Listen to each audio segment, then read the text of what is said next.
Hola, antes de comenzar con esta historia me gustaría que le hicieras like a este vídeo y te suscribas para poder subir más contenido como este. Novela. Hermana, en esta vida yo soy la reina.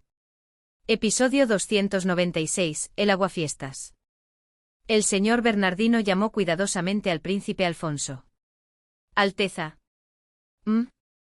Es un asunto trivial, pero... El contenido que el señor Bernardino le confió fue que la fecha de la audiencia entre el príncipe Alfonso y el cardenal de Mare, que había sido programada, había cambiado. Se dice que se dirigió urgentemente a la Santa Sede en Trevero.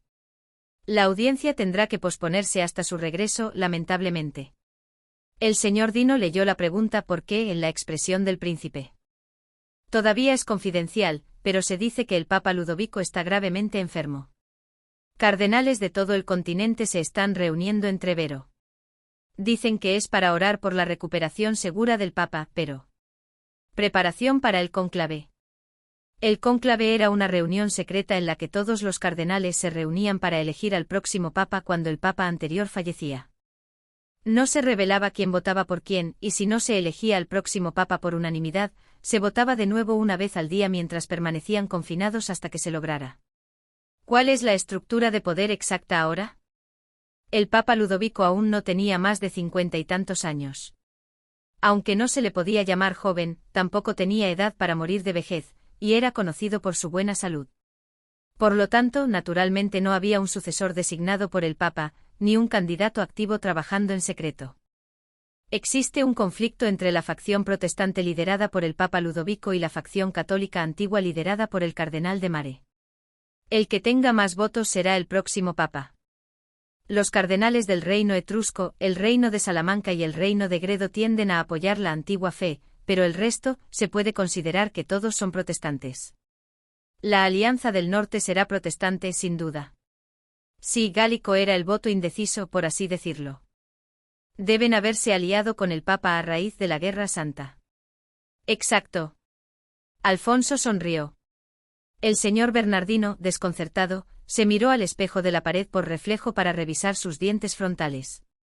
Ya le había dicho a una dama de la corte el día anterior que era muy hermosa, pero no hubo reacción, lo que le había dolido el corazón.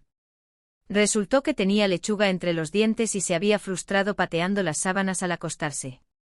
Pero ahora no había nada entre sus dientes. ¿Por qué sonríe, príncipe? No es nada.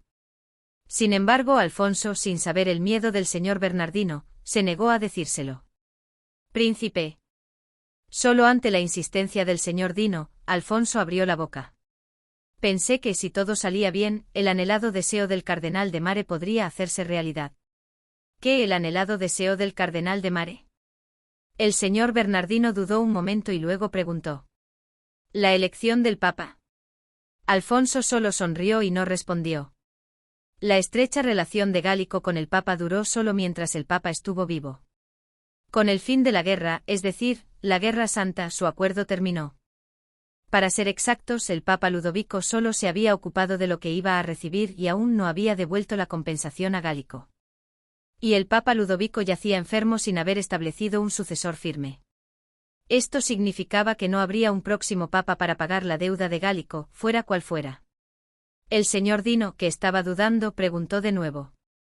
¿Por qué esto es ventajoso para los cardenales del lado etrusco? Porque Gálico se habrá convertido en un verdadero voto indeciso. Dado que el Papa Ludovico no tiene sucesor, el próximo Papa elegido de la facción protestante no querrá recompensar al reino de Gálico. Esto se debe a que no ha recibido nada. Si el reino de Gálico quiere obtener algo de la Santa Sede, tendrá que contraer una nueva deuda. Es una situación perfecta para que el reino etrusco intervenga.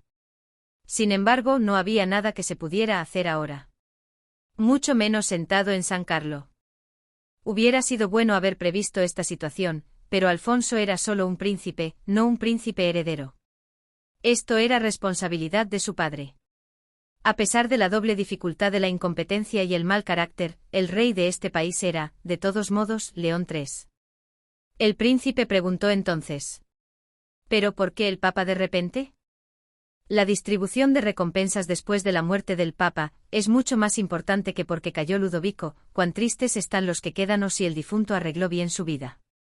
Era una dificultad inherente a una posición alta, que debía soportarse. Se dice que de repente vomitó sangre y se desmayó. La expresión de Alfonso se endureció. El señor Bernardino respondió de inmediato. Sí, dicen que sospechan de envenenamiento. Supongo que aún no han encontrado al culpable, por supuesto. Sí, ¿cuándo se ha encontrado un culpable claro en un asunto así? Alfonso apretó los dientes. El señor Dino adivinó lo que el príncipe estaba pensando. Seguramente estaba pensando en el asunto de la reina Margarita. Para cambiar el ambiente se apresuró a elegir un tema ligero y lo mencionó.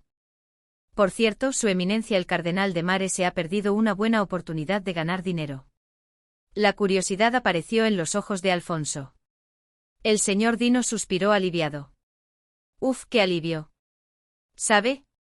La boda de la que todo el mundo habla este fin de semana. Alfonso también lo recordó. Era la boda de la hija del comerciante más rico del reino y de un varón, pero de todos modos, era una noble, y su boda era el tema de conversación en la capital. La recordó porque esa noble era amiga de Ariadne.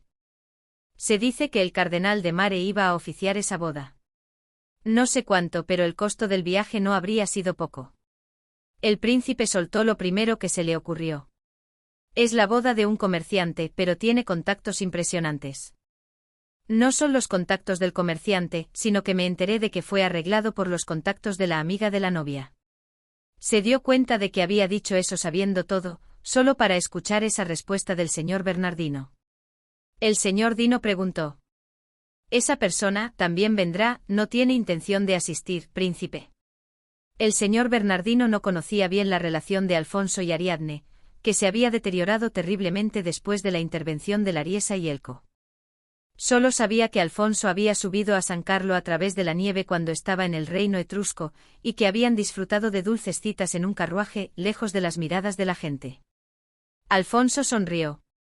¿Cómo podría ir yo allí? El señor Bernardino, que no tenía ni idea de a dónde había ido el príncipe después de escapar de la cena del marqués Guattieri unos días antes, solo entendió la mitad de las palabras del príncipe. Supongo que no sería apropiado que Su Alteza el Príncipe fuera a la boda de un comerciante, ¿verdad? Y pensó. Bueno, es hoy el único día. Pronto habría una fiesta de debutantes para la princesa Bianca. Se decía que se celebraría a lo grande en la capital, así que la mansión vacía del duque de Taranto, que hoy se usaba como lugar de bodas, podría recibir invitados una vez más. O podría ser el Palacio Real. Casi todo el mundo que vivía en la capital asistiría a esa fiesta. Si estaban destinados a encontrarse, ella también vendría. El señor Bernardino pensó eso de forma vaga. Sin soñar que las cosas se complicarían mucho más. No, Isabella. Cariño. Pero esto es un poco. ¿Por qué vamos a un lugar al que no deberíamos ir? No, para empezar, ni siquiera hemos recibido una invitación. ¿Una invitación? Si Camelia supiera que he vuelto a la capital, por supuesto que la habría enviado. Octavio intentó detener a su esposa, que intentaba irrumpir en la boda de su exnovia, Camelia de Castiglione, o a partir de hoy, Camelia Vitelli. ¿Camelia? Para Octavio, esto no tenía sentido por mucho que lo pensara. Camelia le había quitado el prometido a Isabella. Por muy amigas que hubieran sido en el pasado, Octavio nunca había oído hablar de una amistad que se mantuviera después de que le quitaran a un hombre. Camelia era especialmente celosa y sensible a los cálculos de pérdidas y ganancias, por lo que era aún menos probable. Si fuera la Camelia que conozco, no lo haría. ¿Qué? La voz de Isabella se volvió áspera. Parece que conoces a Camelia mejor que yo. Su tono contenía sarcasmo. Ah, sí, es verdad. Yo solo era una amiga, pero tú y Camelia eran prometidos, ¿verdad? ¿Cuántos años fueron? 1, 2, 3, 4. Dios mío, 8 años, dices que como salieron durante 8 años, ¿tú eres el quien mejor conoce a Camelia? Isabella. Si salieron durante 8 años, seguro que hicieron de todo, ¿no? Si hubo algo entre ellos, sería un poco difícil ir, ¿verdad, cariño? Isabella. ¿Pasó algo entre usted y Camelia antes de su matrimonio? Imposible, cariño. La tocaste como me lo hiciste a mí. Sniff, sniff. No, no le toqué ni un pelo. ¿Cómo voy a creerte? Lo juro por el cielo que no lo hice. A mí también me lo hiciste. En la sala de visitas del convento sin más me quitaste el liguero. No hagas eso, cariño. Dices que no lo harás de nuevo, pero en cuanto me ves te desnudas. Si salieron durante 8 años, no lo habrán hecho hasta el cansancio. Iré. Ya te sabes de memoria su ropa interior. Iré a la boda de Camelia, ya está. No la llames así. Iré a la boda de esa gorda. Así que no te enfades más, no llores, cariño, sí, por favor. La rebelión de Octavio fue sofocada así, y ahora era arrastrado como un buey al matadero. El camino a la vacía residencia ducal de Taranto en la capital era, por desgracia, corto, y el carruaje de la familia Contarini llegó a la puerta principal de la mansión en un abrir y cerrar de ojos. ¿Qué pasa si el guardia nos interroga? Octavio sudaba frío. Después de todo, no tenían invitación. Pero parecía que las fiestas de la clase mercantil no exigían una confirmación tan estricta como las reuniones de las familias nobles. Las personas que recibían a los invitados en la puerta principal no eran de la familia Castiglione, sino caras nuevas, y cuando llegaron personas en lujosos carruajes, vestidas como invitados de boda, solo hicieron una pregunta sencilla. ¿Vienen a asistir a la boda? Y la esposa de Octavio, que de alguna manera había superado la palabra astuta para convertirse en algo formidable, bajó la ventanilla del carruaje y respondió con una expresión de seguridad, aunque el cochero podría haber respondido por ella. Sí. Adelante. Clac, clac. Ella le refunfuñó al tembloroso Octavio. La persona con la que hablé hace un momento no parece ser un sirviente de una familia noble. Como Octavio no respondió, ella se preguntó a sí misma. ¿Cómo es que no conoce mi cara? ¡Qué ridículo! Isabella decidió. Iba a mostrar la clase de la nobleza. Había una regla de etiqueta social que ella había resentido durante su vida como hija ilegítima del cardenal: las personas de bajo estatus no pueden hablar primero con las personas de alto estatus. Hasta entonces, cuando Isabella asistía a un baile, tenía que esperar a que César o Julia, por supuesto, y Cornelia, Felicite e incluso Camelia, le hablaran primero. Pero ahora ella era una condesa, y Camelia era una plebeya. Hoy, ella planeaba desquitarse.